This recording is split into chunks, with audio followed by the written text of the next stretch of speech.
Study बहुत important होती है। हमें सेल्फ स्टडी करनी चाहिए। टॉपर हमेशा सेल्फ स्टडी करते हैं। इस तरीके की बातें हमें हमेशा सुनने को मिलती हैं, लेकिन कोई हमें ये नहीं बताता कि आखिर सेल्फ स्टडी करनी कैसे है।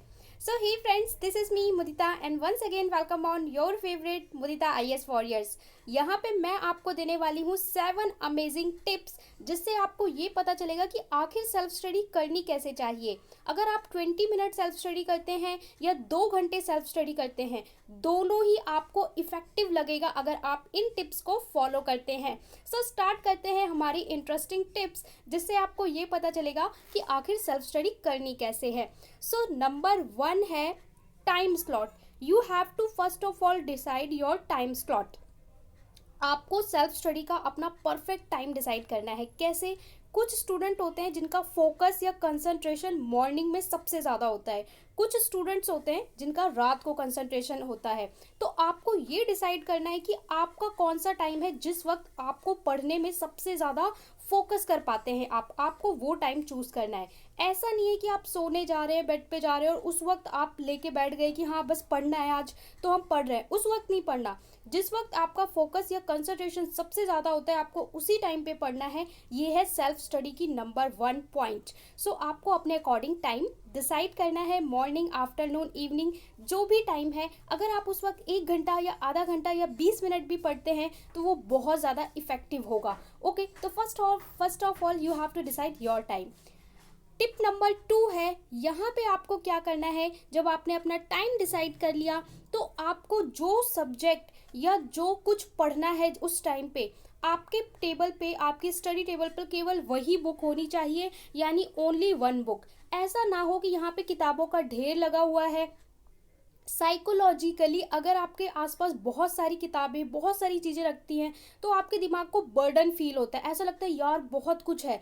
तो आपको वहाँ से सारी चीज़ें हटा देनी है। केवल एक बुक होनी चाहिए। फॉर एग्जांपल, अगर आप मैथ्स करने बैठे हो तो आपके पास एक मैथ्स की बुक और एक कॉपी होनी चाहिए और पेन। उसके अलावा आपकी पूरी जो टेबल है वो खाली होनी चाहिए। स्टडी टेबल, वहाँ पे कुछ भी नहीं होना चाहिए। इससे हमें साइकोलॉजिकली बहुत हल्का फील होता है। तो आपके जो भी स्टडी करनी है केवल एक ही किताब होनी चाहिए, only 1 book at a time, और आसपास आपको कुछ भी नज़र नहीं आना चाहिए। ओके, तो यह है टिप नंबर 2 सेल्फ स्टडी का। अगर आप इन्हें फॉलो करेंगे गाइज, आपको 100% पॉजिटिव रिजल्ट मिलेगा। अब बात करते हैं टिप नंबर 3 की। टिप नंबर 3 बहुत इंपॉर्टेंट है। जो स्टूडेंट्स अक्सर गलती करते हैं कि जब पढ़ने बैठे तो पहले तो 2-3 किताबें रख लेते हैं। मैंने पहले पॉइंट में ही बताया कि आपको एक ही किताब रखनी है। इसके बाद मान लो जब एक किताब खोल भी ली, फिर सोचते हैं यार स्कूल में ये वाला चैप्टर चल रहा है, ट्यूशन में ये वाला चैप्टर चल रहा है, ये वाला चैप्टर पढ़ूं, 2 चैप्टर पढ़ूं, 5 चैप्टर पढ़ूं, नहीं मैं खुद से कोई चैप्टर नया पढ़ूं। तो इसी में उलझे रहते हैं 10-15 minute. So you have to decide topic first. आपको सबसे पहले, पढ़ने से पहले ही अपना टॉपिक लिख लेना है कि आपको क्या पढ़ना है। ज़रूरी नहीं है आप एक दिन में पूरा चैप्टर पढ़ो। एक छोटा सा टॉपिक अपने लिए रख लो कि आज मुझे, फॉर एग्जांपल क्लास 10 में फर्स्ट चैप्टर है केमिकल रिएक्शन इक्वेशन, तो ऐसे टॉपिक लिख लो कि आज मुझे टाइप्स ऑफ रिएक्शन पढ़ना है। सो आज मैं सिर्फ टाइप्स ऑफ रिएक्शन पढ़ूंगा, वो मेरा 10 मिनट में खत्म हो जाए या 20 मिनट में। तो आपको पहले से ही टॉपिक डिसाइड, यानी आपने बुक खोला तो आपके पास टॉपिक है, और जब आप इतना सा टॉपिक दोगे ना अपने आप को कि मेरे को बस एक टॉपिक पढ़ना है, तो आपको साइकोलॉजिकली ऐसा लगेगा हाँ बस इतना सा करना है। अगर आप बहुत सारा रख लोगे पढ़ने के लिए तो आपका दिमाग बोलेगा यार थोड़ी देर बात करते हैं, थोड़ी देर बाद, और आप करोगे ही नहीं। सो आपको पहले से ही अपना टॉपिक लिख लेना है कि मुझे ये पढ़ना है और सिर्फ उतना ही पढ़ना है। उसको पढ़ने के बाद आपको बंद कर देना है। तो आपके पास टॉपिक डिसाइड होगा। ये था टिप नंबर 3। अब बात करते हैं टिप नंबर 4 की। ये भी बहुत इंपॉर्टेंट है। जो स्टूडेंट्स क्या करते हैं, जब सेल्फ स्टडी करते हैं तो हम क्या बोलते हैं, यार मन में पढ़ रहे हैं, हम लोग मन में पढ़ रहे हैं। अगर आप थ्योरी सब्जेक्ट पढ़ रहे हो, साइंस पढ़ रहे हो, सोशल स्टडी पढ़ रहे हो, जब आप रीड कर रहे हो अकेले तो आपको समझ में नहीं आ रहा। उस वक्त आपको क्या करना चाहिए, रीड लाउड। आपको लाउडली पढ़ना है। लाउड मतलब इतना कि आपको अपनी आवाज़ सुनाई दे। आपको लाइंस को बोल बोल के पढ़ना है, जैसे क्लास में बोलते हैं ना, वैसे बोल बोल के पढ़ना है। इससे 2 फायदे होंगे। एक तो आपका माइंड डिस्ट्रैक्ट नहीं होगा। आप जैसे अगर मन में पढ़ते हो तो आपका मन यहाँ वहाँ थॉट्स जनरेट करता है, लेकिन जब आप बोलते हो तो आपका दिमाग बहुत ज़्यादा थॉट नहीं जनरेट कर पाएगा। आपको आपका जो फोकस है वो कहाँ पे होगा, आपकी आवाज़ पे होगा। तो आपको रीड करना है लाउडली। दूसरा, कई बार होता है हमें समझ में नहीं आता, कोई डिफाइन पढ़ी, कोई लाइन पढ़ी, उसका मतलब नहीं समझ में आया, लेकिन जब आप 3-4 बार उसे बोल बोल के पढ़ोगे तो आपको उसका मीनिंग समझ में आ जाएगा। ओके, तो इसके दो बेनिफिट हैं, तो आपको थोड़ा बोल बोल के पढ़ना है। ये करने का बहुत अच्छा बेनिफिट मिलता है, आप करके देखिए। ठीक है, आपको जो चीज़ें नहीं समझ में आ रही थी वो आने लगेंगी। इसके बाद टिप नंबर 5 है आपकी, बहुत इम्पॉर्टेंट है। आपको क्या करना है, राइट करना है विच यू हैव अंडरस्टैंड। अब आपने जो भी बोल बोल के पढ़ा, जो भी 20 मिनट आपने स्टडी करी, जो भी आपको समझ में आया, उसको हिंदी में अपनी मदर टंग लैंग्वेज में या अपनी बोलचाल की भाषा में एक पेपर पे लिख दो। जो भी आपने पढ़ा, जो भी आपको समझ में आया, नहीं लिखना है, आपको बुक बंद करके रख देनी है। जो भी आप समझे उस चीज़ से, उसे आपको पेपर पे लिख देना है अपनी लैंग्वेज में कि हाँ भैया ये ऐसे ऐसे होता है। ठीक है, आपको बिल्कुल बुकिश लैंग्वेज नहीं यूज़ करनी, अपनी भाषा में लिखनी है। जैसे आप अपने दोस्त को बताते हो कि भाई देख ये ऐसे होता है, ये ऐसे होता है, ऐसे ही आपको लिख देना है जो भी आपने समझा। उसके बाद जब आप दोबारा पढ़ने जाओगे ना, तो आपको क्लैरिटी मिलेगी कि मुझे क्या समझ में आया है। स्टूडेंट का बड़ा कन्फ्यूज़न ये होता है, उन्हें खुद ही नहीं पता होता कि वो क्या समझे हैं और क्या नहीं। सो आपको सेल्फ स्टडी करने के बाद उसको जो भी आप समझे हैं उसे पेपर पे लिखना है, वो भी अपनी मदर टंग लैंग्वेज में।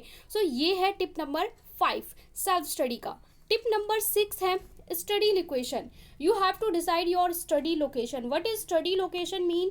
स्टडी लोकेशन का मतलब है गाइस, हमारे पास हर चीज़ के लिए एक परफेक्ट लोकेशन होता है। क्योंकि आप स्कूल जाते हो, क्लासरूम, तो आपको क्या फीलिंग आती है, यहाँ पे बैठ के पढ़ना है, आप सिंसियर रहते हो क्लास में। जैसे ही आप अपने बेड पे जाते हो, आपका मतलब क्या होता है, सोना है यार। ठीक है, वैसे ही आपके स्टडी के लिए एक परफेक्ट लोकेशन होना चाहिए। ऐसा नहीं है कि आप बेड पे, सोफे पे या फिर ड्राइंग रूम में टीवी के सामने बैठ के पढ़ रहे हो, तो कभी भी आपका कंसंट्रेशन नहीं बनेगा। आपके लिए एक परफेक्ट स्टडी लोकेशन होना चाहिए, जहाँ पे जाते ही आपके दिमाग में साइकोलॉजिकली ये आए कि यहाँ पे मेरा पढ़ने का ही एरिया है।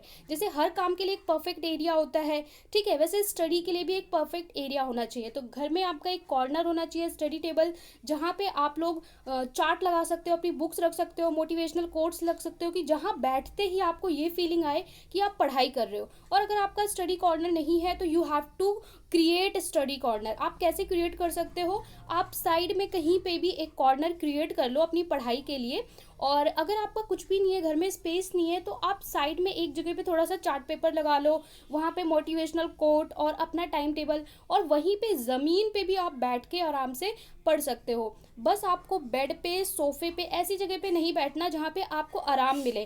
क्योंकि आप आराम लोगे, फिर बैक को सहारा दोगे, उसके बाद फिर आप लेट जाओगे, उसके बाद किताब बैठी होगी और आप आराम से आराम कर रहे होगे। तो आपको ये नहीं करना है, आपको ऐसी जगह चूज़ करनी है जहाँ पे आपकी बैकबोन स्ट्रेट रहे, जहाँ पे आप बिल्कुल सही से बैठे हों, और वो आपका परफेक्ट स्टडी लोकेशन, जहाँ पे जाते ही आपको लगेगा यार ये पढ़ने की जगह है, वहाँ पे आप सिर्फ पढ़ोगे। तो आपके घर में नहीं है तो आप क्रिएट करो एक स्टडी कॉर्नर। सो ये बहुत इंपॉर्टेंट है साइकोलॉजिकली। जैसे ही आप जैसे फूड कॉर्नर में जाते हो तो आपको खाने की फीलिंग आती है, फ्रिज खोलते हो खाने की फीलिंग आती है, वैसे स्टडी का लोकेशन होना बहुत ज़रूरी है। टिप नंबर 7, ये भी बहुत इंपॉर्टेंट है, ये आपको कोई नहीं बताएगा, सीक्रेट टिप है, ये साइंटिफिकली प्रूव है। सो मैं बताती हूँ आपको। हमारी जो स्टडी का फोकस होता है, हमारा किसी भी चीज़ को कंसंट्रेट करने का फोकस होता है, वो 20 मिनट होता है। पर्सन टू पर्सन डिफर करता है। कुछ स्टूडेंट का 15 to 20 मिनट होता है, और जिनका कंसंट्रेशन ज़्यादा अच्छा होता है उनका 20 to 30 या 35 मिनट होता है। उसके बाद हमारा कंसंट्रेशन जो है हिल जाता है, इधर उधर भटकने लगता है। सो आपको क्या करना है, 20 मिनट का टाइमर लगाना है। जैसे ही 20 मिनट पूरे होते हैं, आप पढ़ने बैठे, 20 मिनट पूरे हुए, अभी आपको मज़ा आ रहा है पढ़ने में, जैसे ही 20 मिनट पूरे हुए वैसे ही आपको 30 सेकेंड का ब्रेक लेना है। सिर्फ 30 सेकेंड, 30 सेकेंड मतलब क्या होता है, आधा मिनट। आधे मिनट का एक ब्रेक लेना है 30 सेकेंड का। जैसे ही 20 मिनट पूरा होगा, आपको अपनी बुक बंद करनी है, खड़े होना है, अपने हाथों को थोड़ा सा रोटेट करना है, अपनी गर्दन को रोटेट करना है, और हो सके तो अपने रूम का एक चक्कर काट लो, या फिर उस 30 सेकंड में आप पानी पी सकते हैं, विंडो से बाहर देख सकते हैं, बस मोबाइल नहीं उठाना है। उसके अलावा आप 30 सेकंड का एक हल्का सा ब्रेक लेंगे, उसके बाद वापस अपनी स्टडी पे आ जाएंगे। अब इससे क्या था कि 25 सेकंड पे आपका सेचुरेशन आने वाला था, जब आपका कंसंट्रेशन खत्म हो जाता, लेकिन इस 30 सेकंड के ब्रेक से आप एक बार रिचार्ज हो जाओगे, और अगले 20 मिनट तक आप बहुत अच्छे से फोकस करके पढ़ पाओगे। तो इसी तरीके से हर 20 मिनट पे आपको एक शॉर्ट ब्रेक यानी कि 30 सेकेंड का ब्रेक लेना है सेल्फ स्टडी में। इससे आपका कंसंट्रेशन आप नोटिस करोगे बहुत ज़्यादा बढ़ जाएगा और बहुत मज़ा आएगा। सो ये थी 7 अमेजिंग टिप्स गाइज। अगर आपको अच्छी लगी है तो लाइक शेयर कमेंट करना ना भूलें, साथ में चैनल को सब्सक्राइब कर लें जिससे आपको सभी इंटरेस्टिंग मोटिवेशनल वीडियोज़ के साथ साथ चैप्टर की वीडियोज़ भी मिलती रहें।